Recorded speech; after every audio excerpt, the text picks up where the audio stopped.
Bab 2762. Semua makhluk berkorban untukku. Kultivator pedang menatap pedangnya, dan tak lama kemudian, pedang itu perlahan menjadi tenang. Kultivator pedang menoleh untuk melihat ke suatu tempat. Setelah beberapa saat, dia tersenyum kecil, lalu terus berjalan menuju kejauhan. Alam semesta 4 dimensi. Ketika warrior yang bergegas ke orang misterius dan Yanjoyan, Tako bertiga tahu bahwa dia pasti akan mati. Namun, ketika pedang warrior yang terhunus, 3 wanita itu tercengang. Muka Yanjoyan dan orang misterius itu berubah drastis. Di saat-saat terakhir, menurut mereka, kecuali bos takdir langit muncul, tidak ada yang bisa menyelamatkan warrior yang pasti mati. Inilah yang mereka pikirkan sesaat. Tetapi pada saat ini, pemikiran mereka telah menghilang tanpa jejak. Seorang kultivator pedang yang tidak peduli hidup dan mati dan tidak memiliki pikiran, itu berarti pedangnya mengandung ilmu pedang berperasaan dan ilmu pedang tak berperasaan. Menjadi kejam karena cinta. Apalagi kultivator pedang ini adalah kultivator pedang yang sudah mencapai level pedang fana. Yanjoyan menyerang terlebih dahulu. Pada saat ini, aura Yanjoyan juga melonjak liar dalam sekejap, dan pada saat yang sama, guntur dewa warna merah api di tangannya menebas langsung ke warrior yang bagaikan pisau api. Pedang warrior yang mendarat, dan tidak seperti sebelumnya, pedang ini diam, tanpa fluktuasi energi, bahkan cahaya dari energi pedangnya pun tidak ada. Luar biasa tenang. Pedang itu jatuh lurus, dan segera, pedang itu jatuh di guntur dewa warna merah api. Tanpa henti, pedang itu terus jatuh. Dan di belakang pedang itu, guntur dewa warna merah api dibelah oleh pedang, dan kemudian menghilang. Tidak ada suara sama sekali. Pedang tiba di atas kepala Yanjoyan. Yanjoyan tidak memilih untuk menerima jurus ini, dia dengan ringan mengetuk kaki kanannya, dan seluruh orangnya melayang mundur. Pedang itu masih terus turun. Di seberang pedang, ribuan kaki jauhnya, tubuh Yanjoyan hancur. Tetapi segera, tubuh yang rusak itu pulih secara otomatis, tetapi hanya bayangan. Semua makhluk musnah. Pada saat ini, sebuah suara tiba-tiba terdengar di telinga warrior yang. Segera, titik-titik hitam seukuran ibu jari tiba-tiba muncul di ruang sekitar warrior yang. Kekuatan di titik-titik hitam ini seperti lubang hitam kecil, menelan segala sesuatu di sekitar warrior yang dengan liar. Sebenarnya, bintik-bintik hitam ini adalah lubang hitam, tetapi mereka diringkas dari lubang hitam besar. Kekuatan hisapan yang melahap itu, bahkan jurus Restore Ruins Tako pun bisa dengan mudah dipatahkan. Warrior yang mundur selangkah, tangan kanannya terentang, leluhur pedang berdiri di telapak tangannya, dan ketika titik-titik hitam datang ke arahnya, leluhur pedang tiba-tiba berputar cepat. Ses ses ses. Satu demi satu cahaya pedang menyebar bagaikan kembang api. Segera setelah energi pedang ini bersentuhan dengan titik-titik hitam kecil itu, keduanya bergetar hebat pada saat yang bersamaan, dan segera, ruang di sekitar tiba-tiba menjadi sunyi dan ilusi. Setelah 2 kali tarikan napas, ruang sejauh beberapa ratus kaki di sekitar warrior yang dan orang misterius itu menjadi gelap gulita. Namun, energi pedang dan titik-titik hitam itu masih ada. Keduanya masih bertabrakan dengan keras satu sama lain.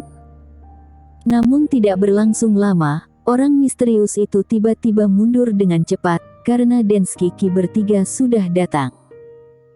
3 wanita ini menghadang di depan warrior yang. Di kejauhan, Yanjoyan dan orang misterius tidak menyerang.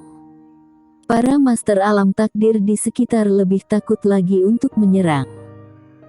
Tako memandang dingin ke Yanjoyan di kejauhan, dan hendak menyerang ketika tiba-tiba para master alam takdir di sekitar mereka mundur. Orang misterius itu pun kembali ke kota gantung dengan membawa para master tanah eskatologi. Di tembok kota berdiri Yanjo Yan dan orang misterius. Wanita bergaun putih melirik keduanya, lalu berkata, "Ayo pergi."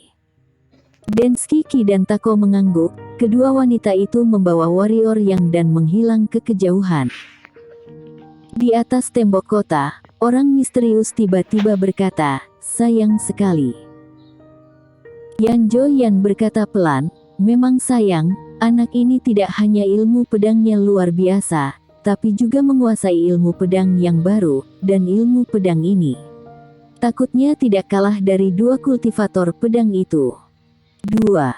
Orang misterius menoleh ke arah Yanjo Yan dengan bingung. Yanjo Yan berkata pelan, "Seorang kultivator pedang berjubah putih. Sangat kuat." "Seberapa kuat?" tanya orang misterius. Yanjo Yan terdiam sejenak, lalu berkata, "Setelah aku mengeluarkan semua jurus andalanku, aku masih tidak memiliki peluang untuk menang." Tentu saja, wanita itu bahkan lebih mengerikan, selalu menjadi misteri. Orang misterius mengangkat kepalanya dan melirik kehampaan yang tak berujung, dan di suatu tempat di atas awan, ada seorang wanita seperti dewa yang melihat ke bawah pada semua makhluk di bawah awan. Setelah beberapa saat, orang misterius itu tiba-tiba berkata pelan, "Bagaimana dengan rencananya?" Yanjo Yan mengangguk, "Hampir selesai." Orang misterius berkata, "Mari kita percepat, bahkan jika harus membayar dengan harga mahal." Yanjo Yan mengangguk. Alam semesta 3 dimensi, di langit berbintang. Sebuah ruang tiba-tiba terkoyak, dan segera, beberapa sosok muncul, itu adalah warrior yang dan lainnya. Begitu keluar, Tako berbalik tajam untuk melihat warrior yang, lalu mengangkat tangannya untuk meninju warrior yang, tapi pada saat ini, warrior yang tiba-tiba jatuh. Wajah Tako tiba-tiba berubah, tangan yang hendak meninju warrior yang langsung menopang warrior yang. Dia terluka parah. Wanita bergaun putih berkata dengan suara berat, bahwa dia kembali ke menara. Tako dengan cepat memasukkan pagoda Hongmeng ke dalam tubuh warrior yang, dan kemudian membawa warrior yang kembali ke pagoda Hongmeng. Di luar pagoda Hongmeng, Denski Ki dan wanita bergaun putih tidak masuk. Denski Ki melirik wanita bergaun putih. "Kamu tidak sama dengan mereka." Wanita bergaun putih tersenyum, dia secara alami tahu siapa yang dibicarakan Denski Ki. Denski Ki menatap langit berbintang di kejauhan. Kedua orang tadi belum mengerahkan semua tenaga mereka, ya kan? Wanita bergaun putih mengangguk. Denski Ki berkata pelan, "Sampai sejauh mana kekuatan mereka?" Wanita bergaun putih merenung sejenak, lalu berkata, "Lebih tinggi dari kita, lebih rendah darinya." Mata Denski Ki sedikit menyipit, lalu dia sudah mencapai tahap apa? Wanita bergaun putih melirik Denski Ki, lalu berkata, "Untuk membunuhku, tidak sampai 3 jurus." Untuk sesaat, lokasi benar-benar sunyi. Setelah beberapa saat, wanita bergaun putih tiba-tiba berkata, "Aku akan pergi." "Kemana?" tanya Denski Ki. Wanita bergaun putih berkata sambil tersenyum, "Cari 2 diriku yang lain. Sudah waktunya kami bertemu, kalau tidak, aku takut tidak akan ada kesempatan di masa depan. Jaga dirimu." Setelah berbicara, wanita bergaun putih berubah menjadi cahaya pedang dan menghilang ke langit luas di kejauhan. Denski Ki memandangi langit berbintang itu dan tidak mengatakan apa-apa untuk waktu yang lama. Di dalam pagoda Hongmeng, warrior yang berada di atas panggung kenaikan, dan di sekitar panggung kenaikan adalah para wanita seperti Shila King, serta siluman besar seperti Drago. Melihat warrior yang di atas panggung kenaikan, muka semua siluman terlihat serius. Di depan warrior yang, Shiro menangis sambil melepaskan semua jenis energi spiritual. Dia menangis dengan sangat sedih. Semua yang melihatnya merasa sedih. Dengan energi ungu kosmik dan energi spiritual khusus Shiro, luka di sekitar warrior yang mulai pulih secara bertahap. Melihat ini, Sheila King dan para wanita lainnya langsung menghela nafas lega. Siluman-siluman besar itu juga terlihat agak tenang. Setelah bergaul dengan warrior yang begitu lama, mereka masih memiliki perasaan. Sekitar setengah jam kemudian, warrior yang tiba-tiba membuka matanya, dan hal pertama yang dilihatnya adalah sebuah wajah bulat kecil. Kaki kecil Shiro menggaruk pipi warrior yang dengan ringan sambil tersenyum. Warrior yang tersenyum sedikit, lalu bangkit, dia melihat sekeliling. Ketika melihat wajah-wajah yang dikenalnya, senyumnya menjadi semakin cemerlang. Warrior yang berkata pelan, "Semuanya ada di sini." Shiro mengangguk cepat, tetapi Sheila King dan gadis-gadis lain di sampingnya malah menangis. Ketika warrior yang menerjang ke arah Yanjo Yang dan orang misterius sebelumnya, tidak ada yang bisa memahami bagaimana putus asanya mereka saat itu. Pada saat itu, jantung mereka sudah berhenti berdetak. Warrior yang berdiri, dia memeluk semua orang satu persatu, bahkan siluman besar seperti Drago juga dipeluknya. Ketika dia memilih untuk mati, dia menyadari betapa pentingnya orang-orang ini baginya. Dan pada saat itu, semua pikirannya kosong. Yang disebut semua pikiran kosong, bukannya dia tidak memikirkan apa-apa, tetapi dia memikirkan segalanya dan mencoba yang terbaik. Pada saat itu, dia tidak hanya mencapai ilmu pedang hidup dan mati, tetapi juga ilmu pedang tak berperasaan. Tak berperasaan bukanlah kejam, tak berperasaan karena cinta. Ilmu pedang berperasaan, juga termasuk tidak berperasaan di dalamnya. Warrior yang keluar dari pagoda Hongmeng, dan di bahunya adalah Shiro yang sedang tidur tengkurap. Sekarang Shiro tidak akan meninggalkan warrior yang walau hanya sesaat. Bahkan jika dia tidur, dia harus tidur di bahu warrior yang. Dalam hal ini, warrior yang cukup tidak berdaya, tentu saja, dia juga kasihan pada Shiro. Si kecil ini sangat mengkhawatirkannya. Dia telah kehilangan Yana, dan jika si kecil ini kehilangan dirinya juga, dia pasti akan hancur. Di depan warrior yang, Tako melirik Shiro yang sedang tertidur pulas, lalu menatap warrior yang, "Apa rencanamu selanjutnya?" Warrior yang menggelengkan kepalanya, hanya bisa bergerak sambil mengamati situasi. Tako mengangguk. "Sekarang kamu sudah mencapai puncak alam semesta 3 dimensi, kekuatanmu itu, bisa dikatakan kalau mau membunuhmu sendiri, mungkin 2 atau 3 orang bisa melakukannya.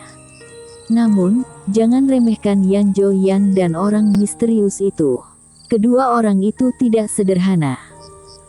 Warrior yang mengangguk, kontak sebelumnya dengan 2 orang itu, bahkan pada akhirnya, dia masih bisa merasakan bahwa kedua orang itu belum mengerahkan semua kekuatan mereka.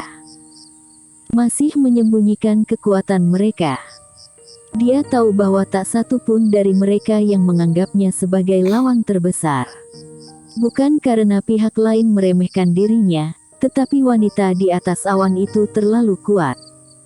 Wanita di atas awan. Warrior yang menatap ke langit, seberapa kuat wanita itu? "Kami akan pergi," kata Tako tiba-tiba. Warrior yang kembali menatap Tako. "Kemana?" Tako dan Denski-ki saling berpandangan, dan akhirnya Denski-ki berkata sambil tersenyum, "Sepanjang pandangan kami, tidak peduli apa yang ingin wanita itu lakukan pada akhirnya, waktunya sudah hampir tiba. Kami berdua ingin mengambil keuntungan dari waktu terakhir ini untuk mencari sebuah barang." "Benda apa?" tanya warrior yang penasaran. Denski-ki berkata sambil tersenyum, nanti juga kamu akan tahu. Warrior Yang.